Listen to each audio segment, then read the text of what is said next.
दिल्ली के constitution club of India में संपूर्ण क्रांति मंच द्वारा आपातकाल की 50वीं बरसी पर भव्य संवाद संगोष्ठी आयोजित की गई। मंच के संयोजक डॉक्टर राम प्रवेश सिंह की अध्यक्षता और पूर्व सांसद डॉक्टर सूरज मंडल के संचालन में हुए इस आयोजन में लोकतंत्र, संविधान और लोकनायक से प्रकाश नारायण के विचारों पर चर्चा हुई।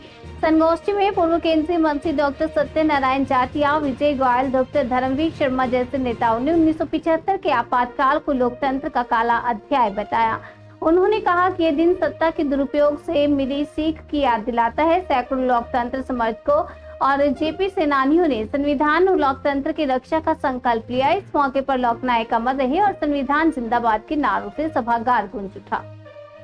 आज के विषय का चर्चा था कि हम लोग 50 वर्षों तक इस लोकतंत्र को बचाए और जब 25 जून 75 को आपातकाल लगाकर इंदिरा जी ने संविधान को ताक पर रखकर और लोकतंत्र को गला खोदकर और हमारे स्वतंत्रता के जीने का अधिकार जो मौलिक अधिकार था उसको भी खत्म कर दिया था, तो हम लोग लड़े और 50 वर्षों तक अक्षुण्ण रखे। लेकिन खतरा है। इसी खतरे से वाकिफ कराने के लिए आज की पीढ़ी को हमने आह्वान किया है कि हम लोग तो अब जाने वाले हैं, इस देश को बचाओ, मेरे बच्चों संभाल कर लाया हूँ तूफान से किश्ती निकाल के, अब तुम्हारे हाथ में है, हमारी शक्ति अब नहीं है, तो सा आवेगा तब उसको हम खत्म करें। इसीलिए यही संवाद जन जन में पहुंचाने के कि भारत के लोग सचेत हो जाए, खास करके छात्र, युवा, नौजवान, शिक्षक, बुद्धिजीवी वर्ग, श्रमजीवी वगैरह, व्यापारी वर्ग, जो उन्होंने दुख देखा है, भोगा है इमरजेंसी में, वो सचेत हो जाए और पीढ़ी को अवगत कराए। पहली बात। दूसरी बात, हमने माननीय नरेंद्र मोदी जी से कहा है कि आप कहते हैं कि मोदी की गारंटी एकदम गारंटी है, लेकिन जो उस आंदोलन के लोग थे, आपने कहा 2014 के राज्यसभा में प्रश्नोत्तर काल में कि उन्हें हम स्वतंत्रता सेनानी के संघर्ष का दर्जा और इसी पैटर्न पर सबको सारी सुविधा प्रदान करेंगे, लोकतंत्र सेनानी घोषित करेंगे। आज 11 वर्ष बज गए, आपके कहे हुए गारंटी का क्या हर्ष हुआ, हम उसको बताने के लिए आए।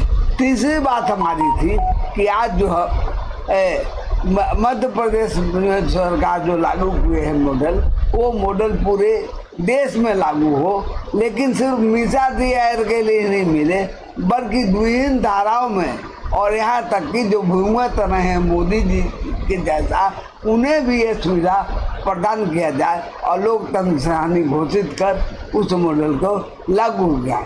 चौथी बात हमने कहा कि यहाँ पर लोक नायक प्रकाश नारायण के नाम पर दिल्ली में कोई इस तरह का संस्था खोला जाए कि कल उनकी जो संपूर्ण क्रांति है उसको आवाज़ बुलंद हो, उसमें पढ़ाई हो संपूर्ण क्रांति की। हम लोग तो साल भर से कहते आ रहे हैं, इतना दिन से 50 साल से लोग ये जेपी के नाम को चला रहे हैं आंदोलन, लेकिन इन लोगों के कान में जू तक नहीं रेंग रहा। सब कुछ हम लोग बोल दें। इसका अब मजबूरन जो गैर राजनीतिक दल है, अब हम लोग को सोचना पड़ेगा कि जेपी के आंदोलनकारियों को अब किस तरह से आगे ले जाएंगे। जब तक जिसके हाथ में सत्ता होता है उसके पास हमको भिखारी बना देता है।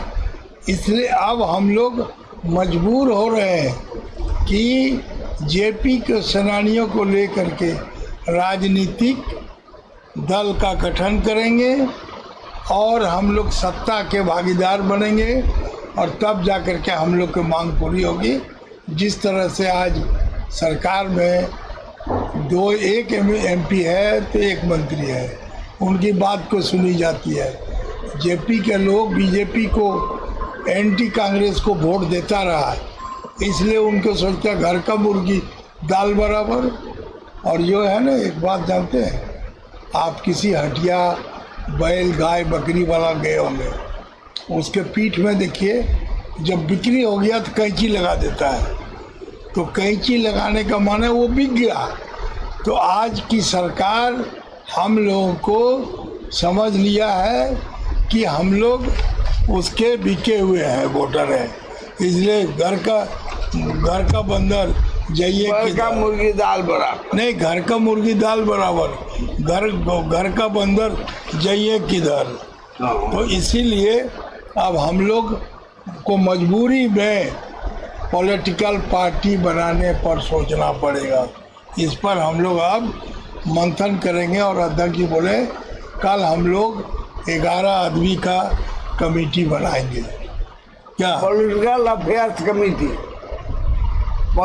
अफेयर्स कमेटी बना करके, जैसे जयप्रकाश नारायण ने इंटरवेन किया था और शरद यादव जिताया था, उसी तरह से हम भी जनता के चॉइस में यानी जन उम्मीदवार खड़ा करें।